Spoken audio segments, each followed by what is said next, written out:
అంటే ఒక యుద్ధం అంటూ వస్తే అది ఎన్ని రకాలుగా నెగెటివ్ ఎఫెక్ట్ చూపిస్తుందనేది హ్మ్. ఎవరు కూడా ఊహించలేని పరిస్థితి అండి. అది ఆ పరిస్థితి వస్తే గాని తెలీదు. హ్మ్. మనకిప్పుడు ఏమనుకున్నాం ఫస్ట్‌లో ఇరాన్ మీద అమెరికా దాడి చేస్తున్నాం. మనం ఏదో సరదాగా చూస్తున్నాం అవును. వీడియోలు అందరూ గూడా. అది మన ఇంట్లోకొచ్చేస్తది. మన వంటింట్లోకొచ్చి గ్యాస్ లెక్కొచ్చేస్తది. మన కూరగాయల రేట్లు పెరిగిపోతాయి. ఇందాక కాఫీ తాగను పోతే ఇంతకు ముందు 30 ఉండేది. ఇవాళ 35 అంటున్నాడు. ఏరా అంటే ఆహా! గ్యాస్ అంటున్నాడు.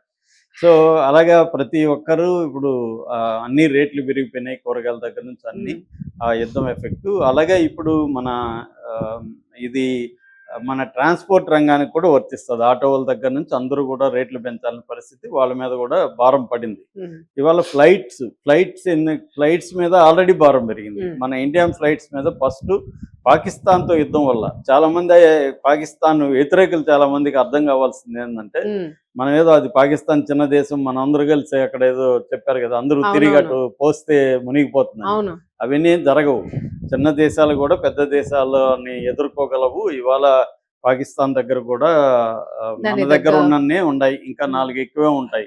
ఏది న్యూక్లియర్ వార్ హెడ్స్ 177 మన దగ్గర ఉంటే వాళ్ళ దగ్గర 180 ఉన్నాయని చెప్తున్నారు. హ్మ్. సో, అన్ని కూడా అవసరం లేదు. ఒకటో రెండో ఏస్తే ఇండియా అవును. మటాషు.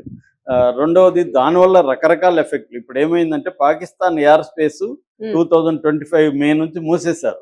మూసేయడం వల్ల మనోళ్ళు తిరుక్కొనెళ్ళాలి. ఓకే. తిరుక్కొనెళ్ళడం వల్ల గంట టైం పడుతుంది.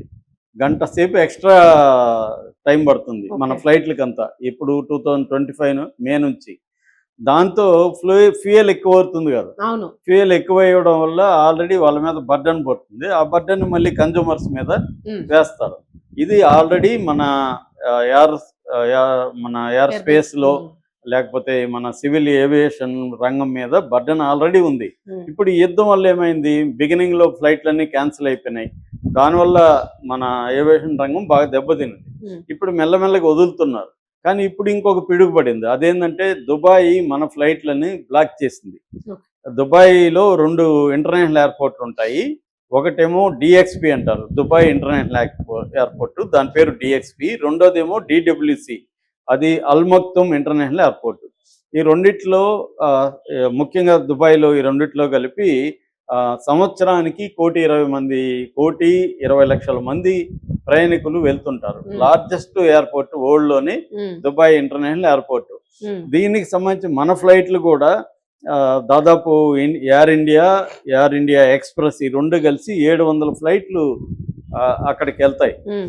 దుబాయ్‌కి. అలాగే ఇండిగో 480 ఫ్లైట్‌లెళ్తాయి. స్పైస్ జెట్ 61 ఎళ్తాయి. ఇప్పుడు సమ్మర్ కాబట్టి ఇంకా ఎక్కువ గూడా అవును. టూరిస్టులు వెళ్తుంటారు కాబట్టి ఎళ్తాయి. పైగా ఇప్పుడు చర్చల పేరుతో యుద్ధం గూడా ఆగింది కాబట్టి అవును. దుబాయ్‌కి ఎళ్ళాల్సిన ఇప్పుడే ఎళ్ళేసి ఆ వచ్చేద్దాం బుకింగ్స్ అవును. అనుకునేవాళ్ళు బుకింగ్స్ వెళ్ళిపోతారు. పెట్టుకుంటారు.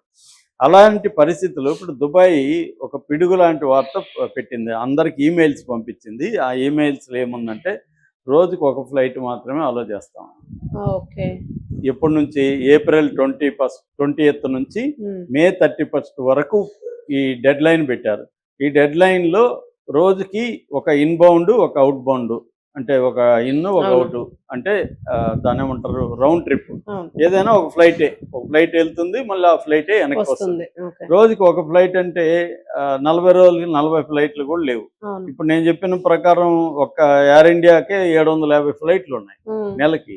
నెలకి 700 ఉంటే 40 రోజులకి 40 ఫ్లైట్‌లంటే మిగతా అంతా పడిపోయినట్టే కదా బిజినెస్. అవును. సో, దీనివల్ల ఇప్పుడు వేలాది కోట్ల వ్యాపారం ఈ ఫ్లైట్‌లకంతా పడిపోయినాయి. దెబ్బతిన్నట్టు. దీనికి దుబాయ్ చెప్పే కారణం ఏందంటే వాళ్ళకి బాంబులు పడ్డాయి కాబట్టి వాళ్ళ ఎయిర్‌పోర్ట్‌ల మీద హ్మ్. హ్మ్. అక్కడ కొన్ని టెర్మినల్స్ అవన్నీ పాడైనాయి. కాబట్టి మేము చేయలేమంటున్నారు. కానీ వాళ్ళు అదే సౌదీ అరేబియా ఫ్లైట్లు 480 వస్తున్నాయి. గల్ఫ్ ఎయిర్ 404 వస్తున్నాయి. వాళ్ళవి 2 ఉన్నాయి. ఎమిరేట్స్, ఫ్లై దుబాయ్ అని. దానికేమి రిస్ట్రిక్షన్స్ లేవు. హ్మ్. అంటే only only Indian India flights. వాటికే రిస్ట్రిక్షన్స్ పెట్టాయి. హ్మ్. సో, ఇప్పుడు ఆహ్, మన ఎయిర్‌లైన్స్ వాళ్ళు గూడా